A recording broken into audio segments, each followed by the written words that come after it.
When you're 2 and cry for no reason, they will say it's just the age. When you're 8 and cry for no reason, they will tell you you're being a brat. When you're 16 and cry for no reason, they will send you to a million different doctors to be poked and prodded and questioned, only to find out you have anxiety and depression. Suddenly, your whole life up until this point makes sense. It makes sense that you had separation problems from your parents. It makes sense that the clothes that fit 2 days ago don't fit today, and not because anything's wrong with them, it's just you can't make simple decisions. So you convince yourself they don't fit, so you don't have to decide what to wear. So you can just crawl back into bed and forget the day even exists.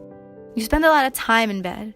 You know every curve of your mattress, every fold of your sheets, every tear-soaked stain that sits atop the pillows from the little rain clouds of your eyes that never stop leaking. And even though you want to escape the rain, you can't seem to leave. It's frustrating because your mind is always spinning so fast that you overthink everything. Simple things like how much sugar you want in your coffee, or should you turn the light on in your room? You finally decide against the light though, because the darkness brings you comfort. In the dark, nobody can see you crack. Nobody can see the broken shell of a person you have become. So you live upon your island of a bed, in the dark, staring at the ceiling, like maybe its force will pull you out of bed and magically fix you. But all it does is waste your time, because the 5 minutes you plan to lay there suddenly turn to hours, and you realize the ceiling isn't magical at all. You start to notice things now too. You notice how your showers are always way too hot to be normal, and you always spend some extra time just sitting on the shower floor so you could pretend that the tears streaming down your face aren't tears, but just the constant stream of water from the faucet. You notice how your leg never stops shaking, and how you've had to stop wearing rings because you've twisted them one too many times that your finger might just fall off. You avoid mirrors at all costs because you don't want to see how lifeless you look. And you notice how on the rare occasion that you do go out, you don't make eye contact with people because you don't want them to notice that the smile you wear is fake or that the laugh you provide is forced. People think you have your life all figured out because your hair is brushed and your fake smile is convincing.